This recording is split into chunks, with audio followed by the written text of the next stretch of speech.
Epstein, House Democrats releasing photos from his estate that include big names in politics, business, and entertainment. Plus, a winter weather advisory for the weekend. The city expected to see significant snowfall for the first time this season. Welcome to the 10 o'clock news. I'm Steve Lacey. Natasha has the night off. This cold polar vortex helping drive a storm into the tri-state. That fast-moving system has the city on alert. Crews are treating sidewalks and roads to prevent ice from forming, and 700 salt spreaders are ready to go when the first flakes hit. Chief Meteorologist Nick Gregory at the weather wall with the timing of the snow. Nick. It'll be about 24 hours from now, Steve. The first flakes will fly, and they're going to stick around until Sunday morning. Certainly cold enough to snow now. Look at the temperatures north and west down into the teens. 15 Sussex, 31 though still in the city, and then upper 20s to mid-20s just about everywhere else. Wind has lightened up from earlier. It's still out of the west at about 5 to 10 miles per hour. That will continue tonight. We do have the winter weather advisory, though. That is up for Long Island and across the city down to the Jersey Shore. Notice it goes from about 10 o'clock tomorrow night until about 1 o'clock on Sunday. That gives you an idea where that more significant snow is going to happen.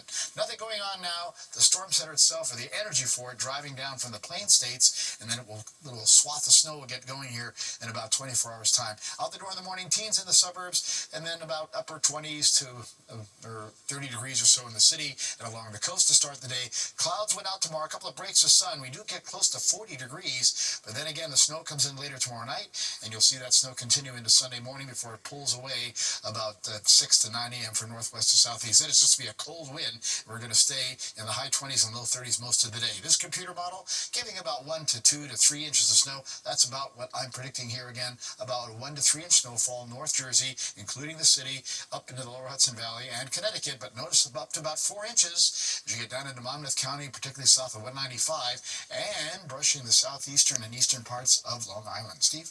Very well. All right, thanks, Nick. Disturbing new details have emerged tonight about that stabbing at Macy's. 43-year-old suspect Kerry Ahern was arraigned on attempted murder and assault charges. Prosecutors say she attacked a 38-year-old mother as she was changing her baby's diaper inside a bathroom, causing the baby to fall to the floor. The suspect told prosecutors she had just been released from the Manhattan Psychiatric Center and purchased the knife at Macy's because voices in her head told her she had to kill someone or she would be killed. The victim's a tourist who was visiting the city with her husband. The couple both work for the Los Angeles Sheriff's Department. I'm not a mother, but I can't imagine what she's going through.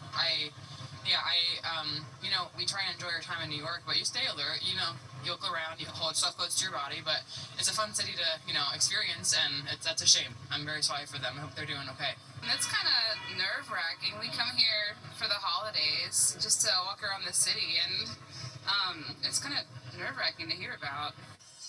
Prosecutors say the suspect has a prior arrest in Massachusetts for posting on Facebook about killing Senator Elizabeth Warren and shooting someone at a local police station. She is being held without bail. A police chase ends with a car flipping over on the east side. It happened this afternoon around 3 o'clock. Police say they spotted a stolen Porsche near Union Square and tracked it uptown. The driver of the car tried to get away on 50th Street heading east towards Lexington Avenue and ended up hitting 2 unoccupied parked cars before flipping over. When he got here, he tried to run through the tight spot. So he hit a car and it flipped over. So that's where the cops got in. They got out and they pulled out their guns and they started shouting, "Get out, get out, get out." The driver was checked out at a hospital and taken into custody. No one else was hurt. President Trump, Bill Clinton, and Bill Gates, just 3 of the big names pictured in a group of Epstein photographs just released by House Democrats. The 19 images, just a snapshot inside the more than 95,000 photos the House committee is currently reviewing. Fox 5 Sharon Crowley joins us live from the newsroom in the White House. Quick to react to this story today, Sharon. Yeah, that's right, Steve. A new batch of photos showing just some of the powerful men connected to convicted sex offender Jeffrey Epstein, people he socialized with. Republicans claiming tonight that Democrats are cherry-picking the photos. The White House responding, saying the Trump administration has done more for Epstein's victims than Democrats ever have. Now, these are the old photos of President Trump from years ago. In one of them, he's with 6 women whose faces have been blacked out. Other pictures dropped today are with right-wing political strategist Steve Bannon. You see there filmmaker Woody Allen, law professor Alan Dershowitz, former President Bill Clinton. and billionaires Bill Gates and Richard Branson. There were also 3 graphic photos, including sex toys, a bowl of condoms, and a black-ribbed rubber glove. Now, Jeffrey Epstein was a convicted sex offender who was awaiting trial for sex trafficking of young girls when he committed suicide in prison in Lower Manhattan back in 2019. All of the photos released today did not provide any context about where they were taken, and they didn't show any sexual misconduct. None of these photos, I think, would advance any argument that any of these individuals participated in any illegal behavior. It just reestablishes a lot of what's already known, that Epstein had contact with many people, kind of in a jet set political, community of people, and circulated, amongst these people in business and other, social gatherings. Well, President Trump has always maintained that he severed ties with Epstein many years ago. The other men in those photos have also said they had no idea that Epstein was sex trafficking young girls. The Department of Justice has until next Friday, Steve, to release all of the Epstein files in its possession. So we'll wait and see. All right, thanks, Sharon.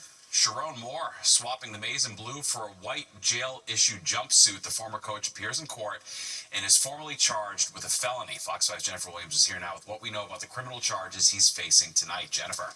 That's right, Steve. Former Michigan head coach Sharon Moore is facing multiple charges, including stalking and felony home invasion. Moore is out on $25,000 bond, but during his arraignment, it was revealed he was intimately involved with the victim for a number of years until she broke off the affair on Monday. That's what allegedly led to his firing and his arrest. There continued to be defendant making numerous phone calls and sending numerous texts from that time moving forward that she did not answer, did not respond to, and did not want. That eventually she presented herself to the University of Michigan, cooperated in some form of investigation there. As we all now know, defendant was at some point on Wednesday afternoon fired from his employment. On Wednesday, the athletic director for the University of Michigan released a statement announcing the abrupt termination of Moore with cause for an inappropriate relationship with a staff member. So the school doesn't have to buy out the rest of his 5-year deal worth $27.5 million, which Moore signed when he took over for Jim Harbaugh in January of 2024, right after the Wolverines won a national title. Meanwhile, prosecutors say hours after Moore was fired, he barged into the victim's home, grabbed several butter knives and a pair of kitchen scissors, and began to threaten his own life. I'm going to kill myself. I'm going to make you watch. My blood is on your hands. You ruined my life. And a series of very, very threatening, intimidating, terrifying, quite frankly, statements and behaviors there. The victim called 911 and told dispatchers Moore was suicidal after losing his job that afternoon. Now, Moore is facing felony home invasion, which could put him in jail for up to 5 years, stalking and entering without permission. He has pleaded not guilty. Now, Moore's attorney, Joseph Simon, declined to say whether the former Michigan coach will be going home to his wife and 3 daughters while speaking to reporters at the Ann Arbor courthouse earlier today, but he will have to wear a GPS monitor, get a mental health evaluation, and have no contact with the victim. His next court date is set for mid-January. Steve? Well, all right, thanks, Jen. New Jersey Governor Phil Murphy declaring a state of emergency this morning because of an anticipated propane shortage. There are concerns that a service disruption at a propane distribution plant in Pennsylvania could impact about 180,000 people in the Garden State. The emergency order allows drivers to stay on the road an extra 3 hours to catch up on deliveries. It's a matter of the drivers that are bringing propane from some of the terminals or some of the refineries may have to drive longer distances because there has been an outage at one of the larger refineries in Pennsylvania that does serve New Jersey. And experts say the best way to stay warm is to monitor the propane levels in your home, and if you need some, call your supplier, and if they cannot deliver, call another one. Well, the Jamaica Strong benefit concert taking place tonight at the UBS Arena in Elmont.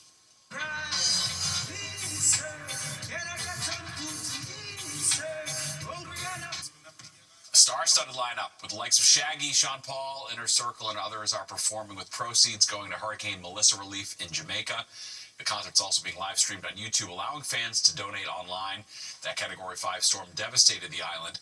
Organizers say the first priority is getting children and the elderly proper shelter and basic necessities. Well, after defying a judge's orders for months, the man whose dogs allegedly attacked a Chihuahua finds himself in jail, why a judge decided to throw the suspect behind bars. In a rare health update from King Charles, his positive message about undergoing cancer treatment.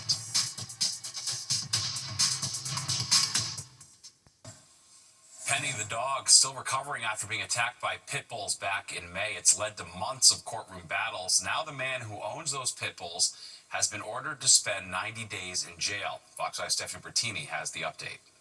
It's been months since Penny was hurt, allegedly attacked by 2 pit bulls. She's doing really well. She's doing so good. Honestly, I haven't really even noticed much of a change.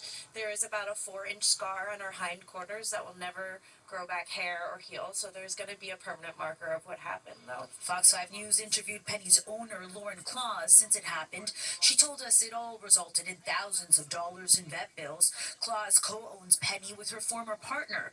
That's who she says was walking Penny when the alleged attack took place on the Upper West Side. We didn't know if she was going to die or not. Claus says she, her partner, and the owner of another dog who was allegedly attacked and killed by the 2 pit bulls who allegedly attacked Penny took legal action, the matter landing in civil court. The owner of the pit bulls, Joseph Columbus, confronted by my colleague Arthur Chen while Fox 5 News has been covering the story. Now Columbus is behind bars after a judge handed down the consequence for not following orders. Court documents say there were multiple orders directing Columbus to surrender the dogs, Rambo and Zoe, to the New York City Police Department, and court documents say those orders were disobeyed. The court finding Columbus in civil contempt for refusing to surrender the dogs, Columbus to be incarcerated for 90 days. We reached out to his attorney, who says he's being held on Rikers Island. In a statement, attorney Akeisha Al-Shabazz says the defendant's failure to surrender the dogs did not result in any harm to the plaintiffs, but the judge already had her decision typed prior to the hearing.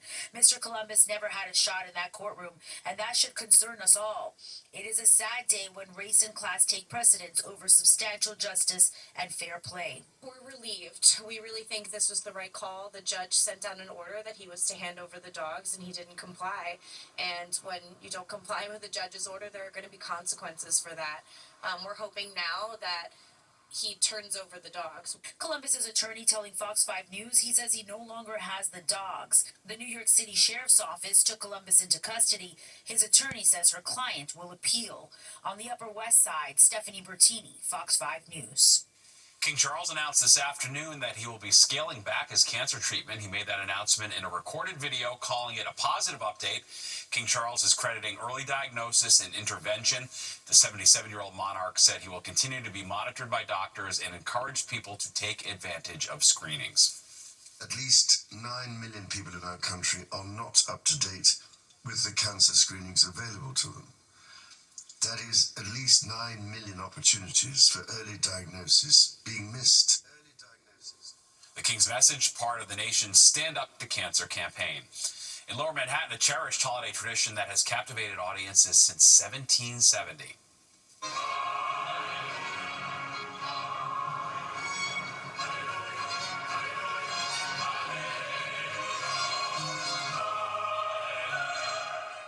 Spectacular. The Trinity Church Choir performing part 1 of Handel's Messiah. It prophesies the birth of Jesus Christ. The Trinity Choir will perform parts 2 and 3 at Easter, which detail his death and resurrection. If you missed tonight's event, the Trinity Youth Chorus will be singing Christmas carols on Sunday. And a magical light display bringing holiday cheer to Westchester. It includes more than 500,000 lights. Fox 5's Richard Giacovas takes us to Harvest Moon Farm. Jingle bells, jingle all the way. If you ever thought magic couldn't exist, well, just take a walk up the trails of Lumina, a festival of lights so breathtaking, it's the perfect way to warm a child's heart, even on the coldest of nights. I like the reindeer, the big reindeer.